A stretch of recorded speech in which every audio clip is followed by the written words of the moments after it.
Hi everyone, welcome back to my channel and happy 2024 to you. I hope you all had a peaceful, festive break there. I know we all needed it. Anyway, my first posting for the new year has to be the Rob Walker 2024 vinyl tag. So yeah, I think I'm just about ready for this one. Let's begin. So number one, was your favourite record bought in 2021? Naturally it has to be for me, and I think it's the third time of showing. We've got Kevin Ayers and the Whole World, Shooting at the Moon. Why this one my favourite? Well, to be honest, it was on my want list for a good 30 years. There we are. So that's on the old Harvest. This is an original in near mint condition. I was very happy to get this one. I think I got this one on the Isle of Wight with a trip with the family to the island. So there we are. That's in lovely condition. So yeah, that has to be my favourite disc from 2023. Last record purchased in 2023. Well, in fact, I had to delay things a little bit for this one because I just received it this morning, and it's a kind of an upgrade. One of those ones, you know, did I really need it? Perhaps not. You know, do I need any of this? Do any of us? But you know, once I saw it, there was an alert, I think, on Discogs, and it had been on my want list all year, and I got this Jethro Tull Stand Up, easily their best album, and really the only one that, you know, piques my interest, in all honesty. Yeah, spectacular cover. Let's have a look at that. I mean, you know, that's got to be worth anyone's money, hasn't it?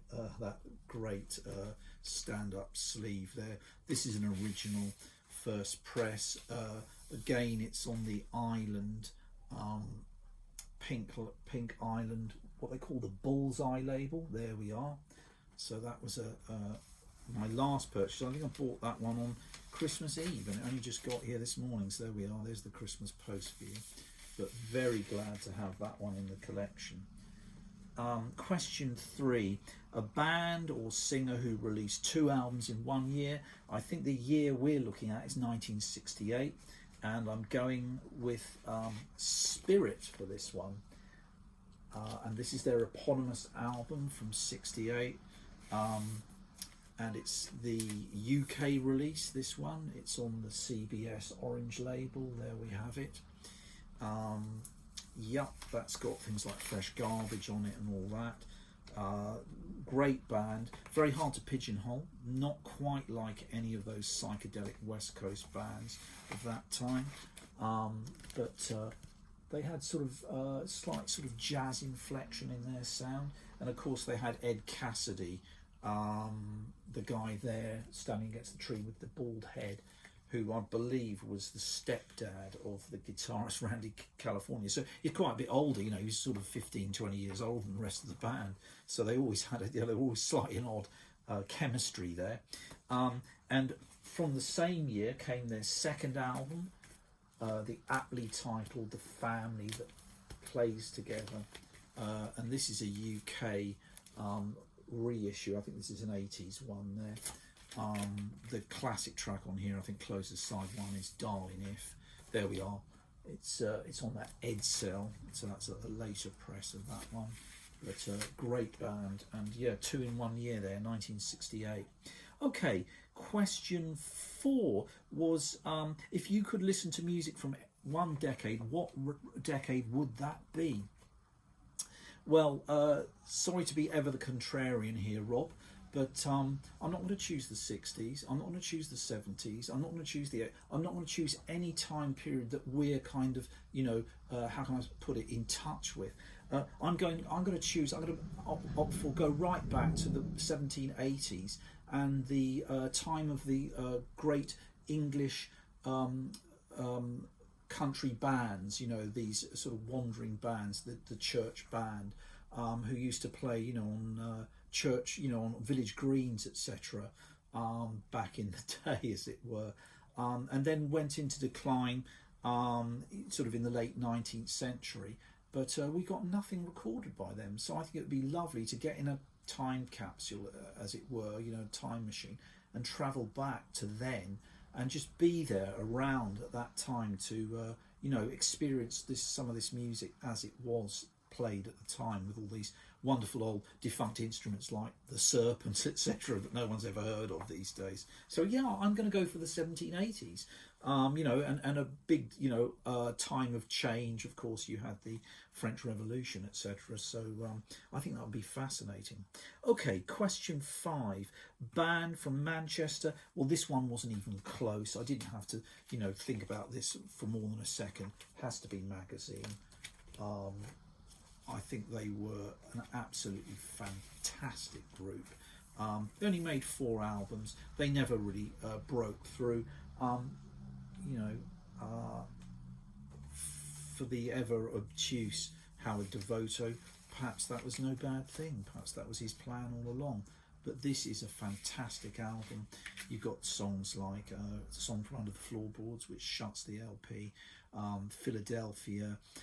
There's even a lovely cover of Sly and the Family Stone's Thank You for Letting Me Be Myself Again on there. Anyway, so this is from 1980. That's my choice from Manchester. Okay, which band or singer did I listen to most in 2023? Well, I'm ashamed to say that, you know, until 2023, I never owned this album, although I remember it well at the time. The fantastic Devo with Are We Not Men? And then a response, everyone, we are Devo. Great stuff, fantastic band, very odd, very sort of slightly sort of hysterical, shrill sound they had. It's not really electronic music, but it's very much art house. You know, it's very jerky. It's got all the sort of hallmarks of new wave, but just a little bit more cerebral, I feel, than the other bands. Look, there you have them. Look at them. Look at those suits. Fantastic. You know, the concept. And I remember well seeing the video for Jocko Homo, which closes the album. I think it was on the Whistle Test, and that would have been, you know, around that time, so around 78, and seeing these really amazing, you know, look at these guys, where were they from? Brilliant concepts. So anyway, there we are. I was very happy to get that one. I bid on that one and won, so I was really happy to get Are We Not Men by Devo from 78. Okay, 7 singles. Difficult because I am a singles guy. You know, they're hard to sort of pull out, as it were. You know, they're fiddling on the turntable and they're difficult to store, etc. So I can see why people don't like them. But you know, you can get some fantastic stuff on singles that didn't appear on albums, etc. So I'm always on the lookout. Anyway, I've just got a random handful here. So let's have a look at these 7. The first one is Another Island signing, and this is the band Nirvana. Nothing to do with Kurt Cobain at all. And this is I think their first single, called Pentecost Hotel. On the B-side is Feeling Shattered. They were a fascinating band, a sort of kind of sort of baroque pop sound they had.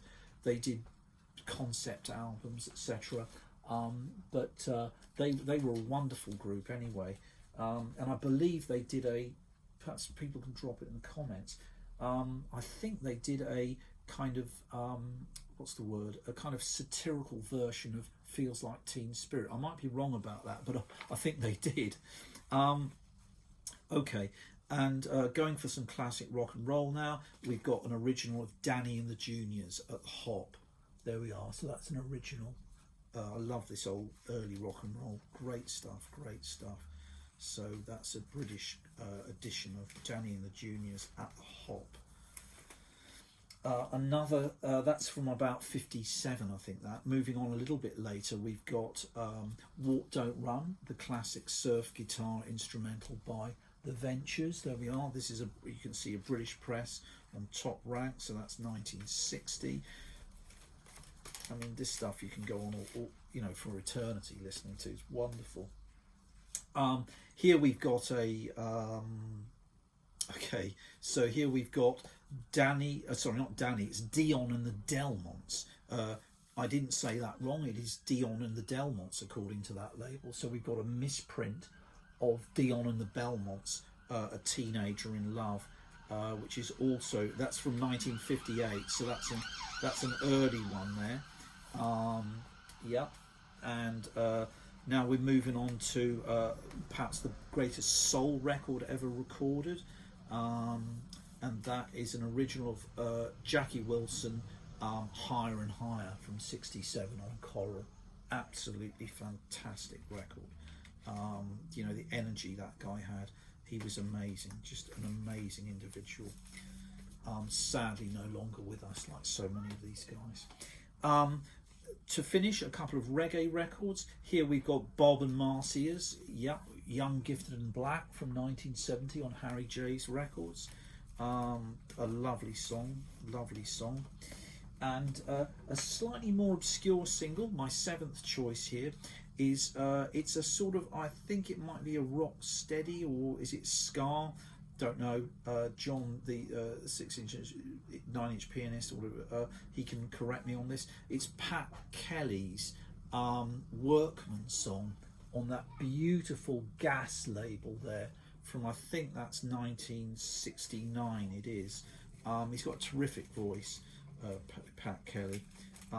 Yeah, so those are my 7 singles. Right, let's go on now to my sort of mind experiment, or rather Rob's, with the 4 guests at your dinner party. Who will they be? Well, 3 of mine are sadly no longer with us, and one of them still is, although he's getting on a bit.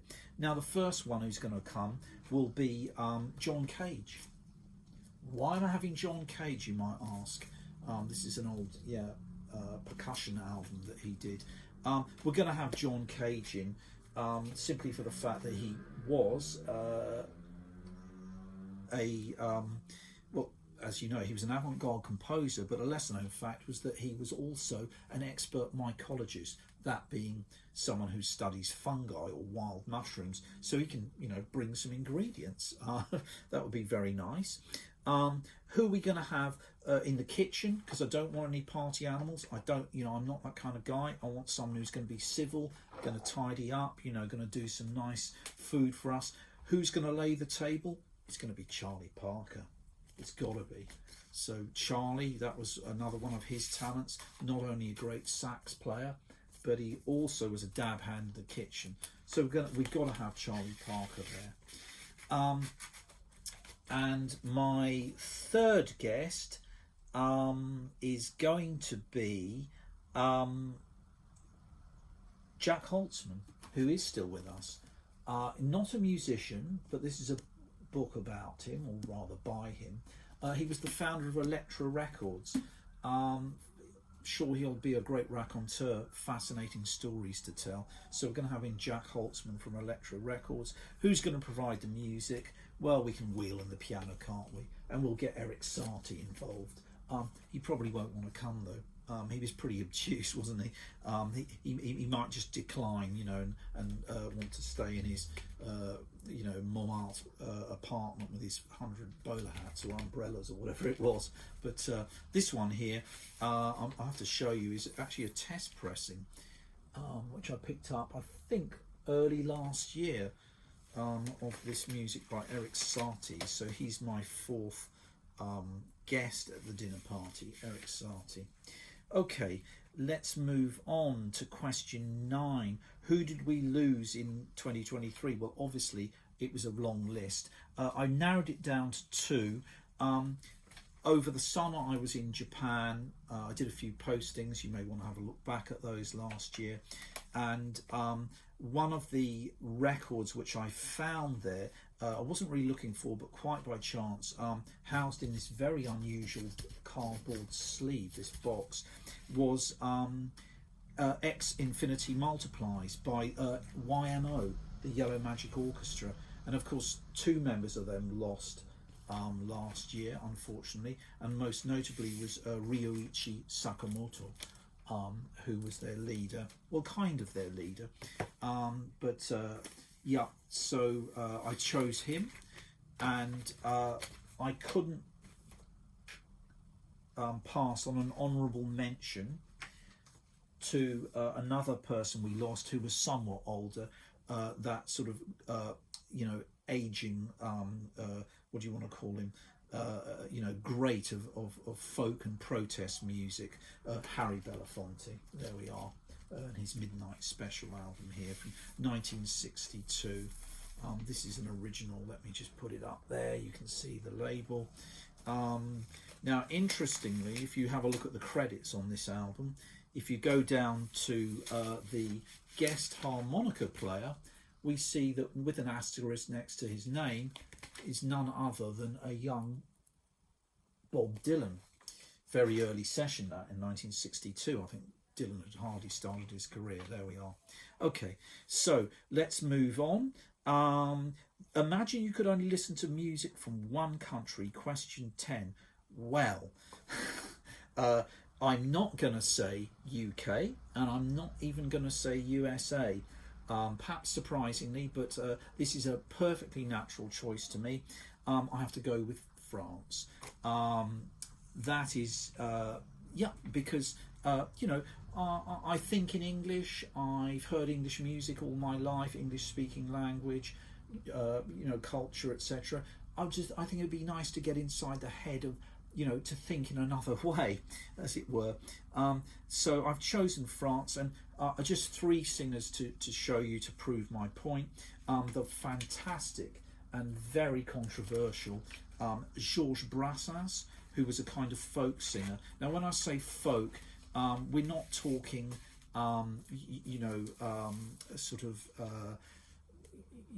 he's not Lonnie Donegan, let me put it like that. He was very, very irreverent in his lyrics. He's renowned for that.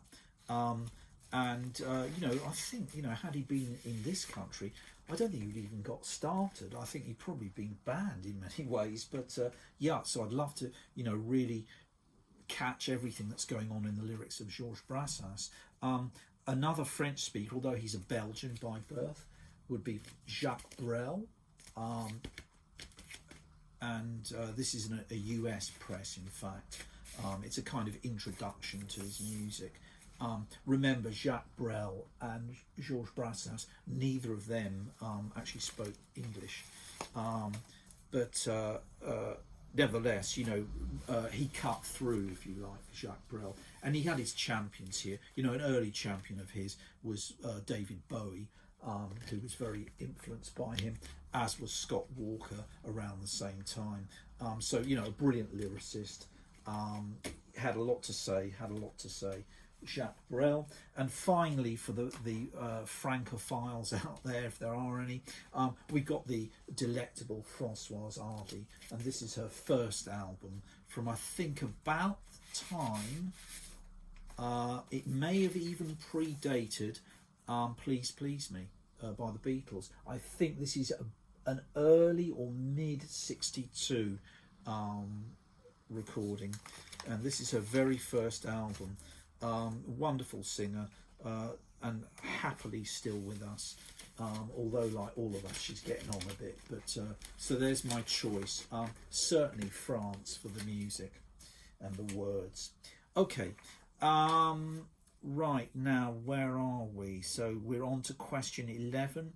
Okay, so VC channels, which I discovered in 2023. Well, I'm going to go for Retro Musings, because I always love her posts. She's done a recent trip out to Paris, and I really loved what she did there. Also, we're going to have DJ Vinyl Vertigo, who's a musician. I believe he's from New York. He shows a lot of soul stuff, a lot of stuff that I'm not really into, but I just love his presentation style. So he doesn't have many subscribers. I might put some links down below for these.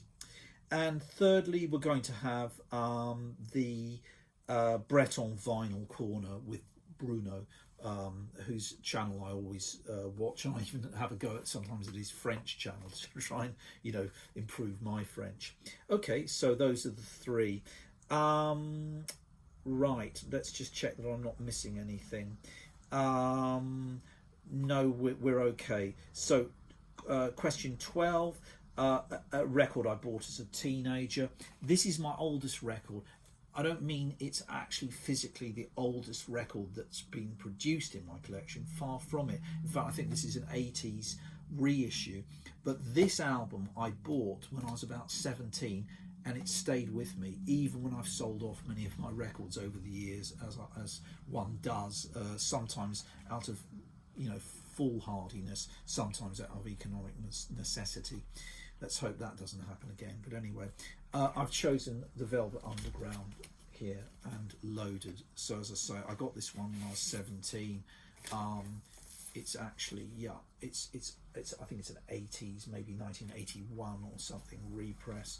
Wonderful album. It's very much down to, I guess, when you hear these things, you know, they make that impression when you're that age. It really did. This album really opened up new sounds to me. I do have their other stuff. Never liked it quite as much. You know, I struggled a little bit with Nico's voice, but that album there, yeah, you know, that's a great one.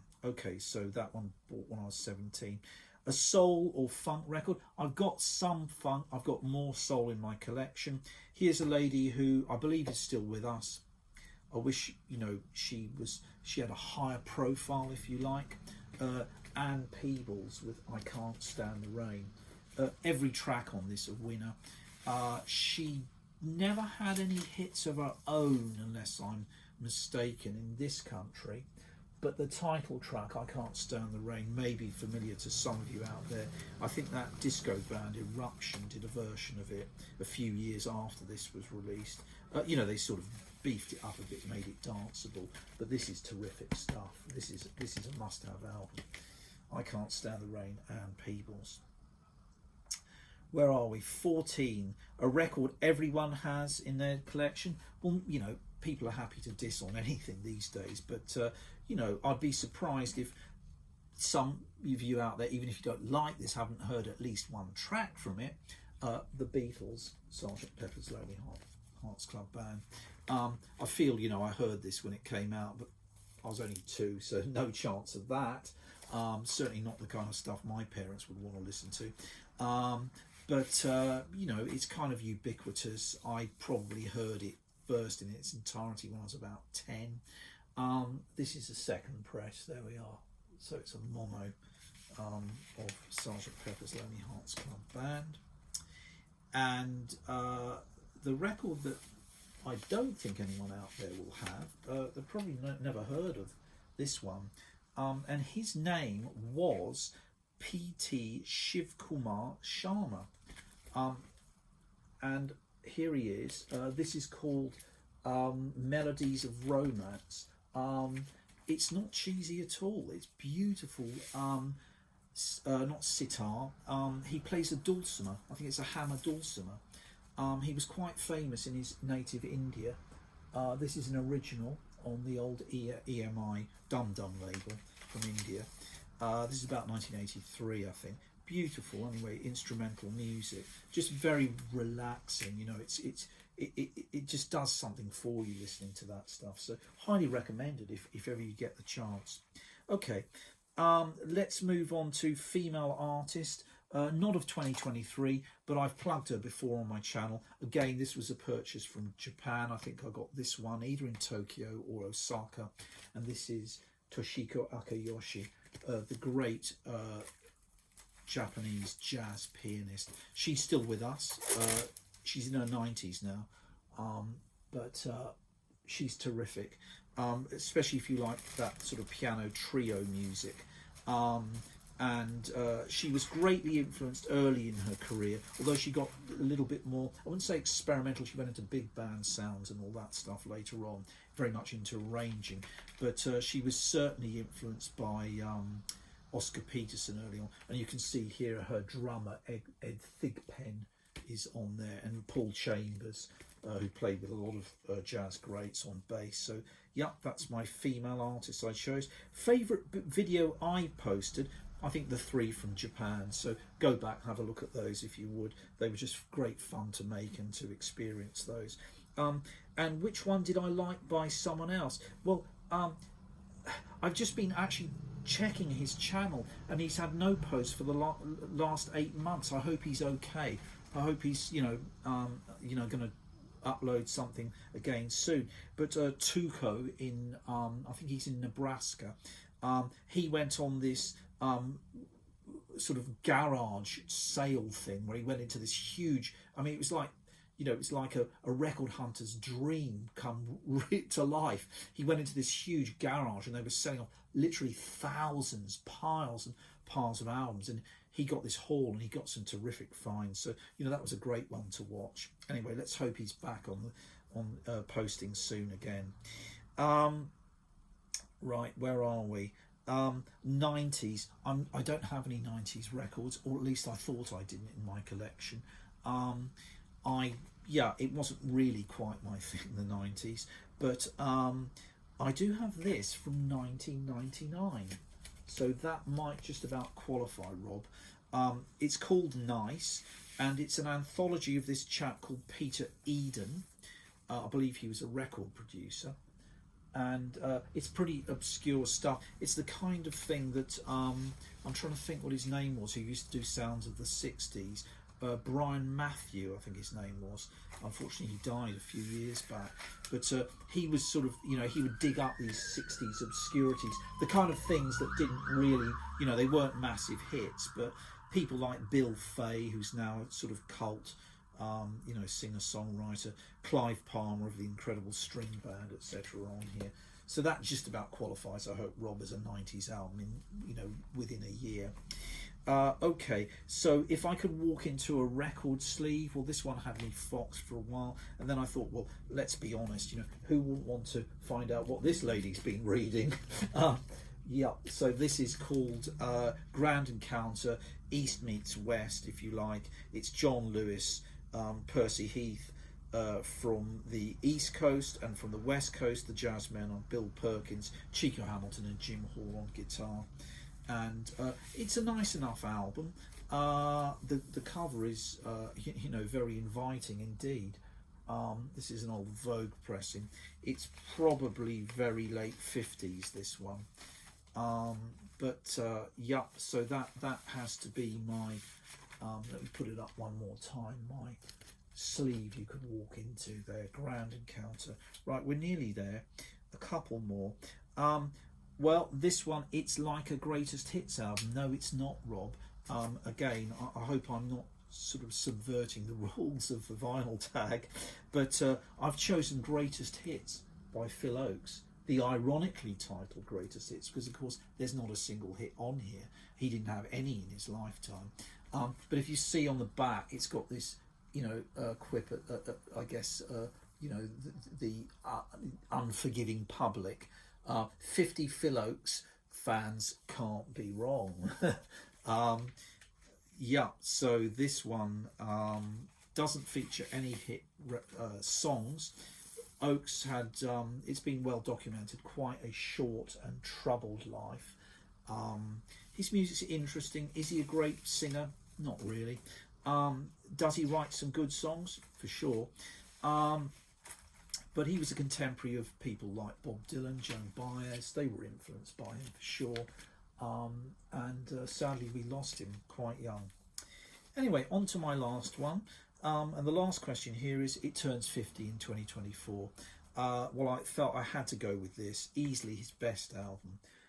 Richard and Linda Thompson, I Want to See the Bright Lights Tonight. This is an original from 74. He's done, he's still going. He tends to be, he's quite prolific. He puts out a lot of stuff, tends to do an album every year or two. But for me, he never really quite hit these heights again. This is an absolutely fantastic album. There's not a weak song on here. Interestingly, of course, the last track, Great Valerio, melds into an Eric Satie instrumental on the guitar. But anyway, so that's my choice of for 2024 vinyl tag. Wow, Thanks very much, everyone, and I hope to see you all very soon. Bye.